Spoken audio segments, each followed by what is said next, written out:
السلام علیکم سامعین، welcome to my channel voice of Mona. ہماری آج کی کہانی کا نام ہے دھوکے باز۔ زینی بہت شوخ اور چنچل تھی، بہت پیاری، گھر کی رونق تھی، جہاں جاتی وہاں رونق لگ جاتی۔ کسی کے وہم و گمان میں بھی نہیں تھا کہ یہ شوخ سی لڑکی کتنے بڑے طوفانوں کا سامنا کرنے والی ہے۔ زینی کے لیے دور کے رشتہ داروں میں سے رشتہ آیا، لڑکا سب کو پسند آ گیا، جھٹ منگنی پٹ بیاہ والا سلسلہ ہوا۔ زینی بیاہ کر زبیر کے گھر آ گئی، ساری رسمیں ہو گئیں تو زبیر اس کے پاس آ گیا۔ اس کا رویہ بہت عجیب تھا۔ اس نے زینی سے کہا، میں تم سے بات کرنا چاہتا تھا لیکن کسی نے موقع نہیں دیا، لیکن مزید تم سے چھپا نہیں سکتا، میری منگنی ہوئی تھی، کچھ وجوہات کی وجہ سے وہ ٹوٹ گئی، لیکن میں اس کو بھلا نہیں پا رہا۔ زینی ایک دم سرد پڑ گئی، وہ تو لاکھوں خواب سجا کر آئی تھی، اسے لگا جیسے کسی نے اسے ٹھنڈے پانی میں ڈبو دیا ہو۔ کچھ لمحوں کے بعد وہ بولی کہ زبیر، آپ نے اچھا نہیں کیا، آپ مجھے کیوں بیاہ کر لائے؟ وہ سب تو ختم ہو گیا نا، مجھے بتانے کی کیا ضرورت تھی، اور آج ہی آپ کو بتانا تھا، آپ کسی طرح پہلے نہیں بتا سکتے تھے؟ میں کیسے بتاتا؟ جیسے اس کو آپ اب تک دل میں رکھا ہے ویسے ہی مجھے بھی بتا دیتے۔ زینی غصے سے اٹھی، سوٹ کیس میں سے کپڑے نکالے اور واش روم چلی گئی۔ کپڑے تبدیل کر کے آئی تو وہ ویسے ہی بیٹھا تھا۔ آپ کو اپنی غلطی کا اندازہ نہیں ہے، دو خاندان ملوث ہیں اس رشتے میں، اس کو اب اسی طرح نبھانا ہوگا۔ وہ لیٹ گئی اور سوچنے لگی، میری غلطی کہاں ہے؟ وہ ساری رات وہیں بیٹھا رہا۔ صبح زینی اٹھی تو وہ وہیں سو رہا تھا۔ اس نے اپنے اور اس کے کپڑے نکالے، اسے اٹھایا اور کہا، میں چینج کرنے جا رہی ہوں۔ باہر نکلی تو اس کی امی اس کے پاس بیٹھی تھیں اور وہ رو رہا تھا۔ اس کی ماں بھی زینی سے آنکھیں نہیں ملا پا رہی تھیں۔ ہمت کر کے بولی، بیٹا اس کا دل صاف ہے ورنہ تم سے جھوٹ بول سکتا تھا، اس نے اپنا سچ بتایا ہے تمہیں۔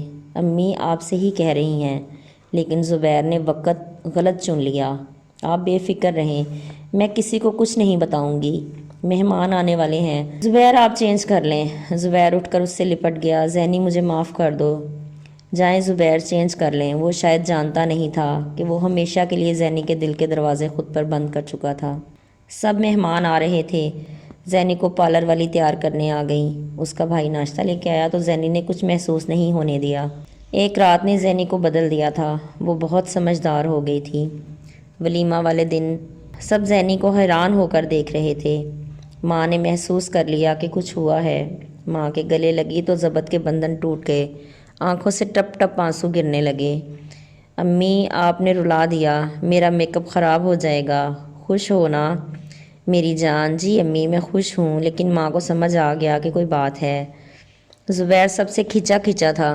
زینی نے زبیر کو بلا کے کہا، ہمیں اب میرے گھر جانا ہے۔ وہ کچھ نہیں بولا۔ زینی کی نند نے ان کے کپڑے بیگ میں ڈال دیے، انہیں رات کو ادھر ہی رکنا تھا۔ زبیر کے رویے سے سب کو سمجھ آ رہی تھی۔ ساری رسمیں ختم ہو گئیں، وہ گھر آ گئے۔ رات کو زبیر نے زینی سے معافی مانگی، مجھے معاف کر دو، میں کوشش کروں گا اسے بھولنے کی۔ زینی نے کہا، ٹھیک ہے، اب ہم میاں بیوی ہیں اور یہ ایک حقیقت ہے۔ وقت گزرتا گیا، شادی کو 5 ماہ گزر چکے تھے۔ زینی ماں بننے والی تھی۔ ایک دن پتہ چلا زبیر سے زینی کے گھر والوں کی لڑائی ہوئی ہے۔ اس کو ابو لینے آ گئے، تب اسے پتہ چلا کہ زبیر نے اس سے شادی سے پہلے ہی چھپ کر ایک اور شادی کر رکھی تھی۔ زینی پر تو جیسے منو مٹی گر گئی، ہائے میرے اللہ، یہ کیا ہو گیا؟ زینی ماں کے گھر آ گئی، اس کے ابو نے طلاق کا کہہ دیا۔ 4 ماہ کے بعد زینی کو اللہ نے چاند سا بیٹا عطا کر دیا۔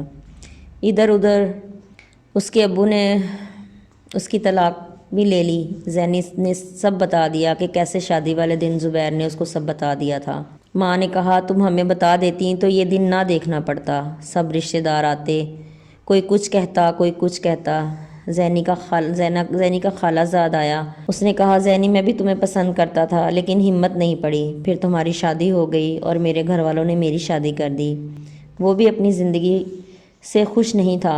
زینی بولی، تم مرد سب ایک جیسے ہی ہوتے ہو۔ اسی طرح 4-5 سال گزر گئے۔ زینی کو شادی کے نام سے ہی وحشت ہونے لگی تھی۔ پھر ایک رشتہ آ گیا۔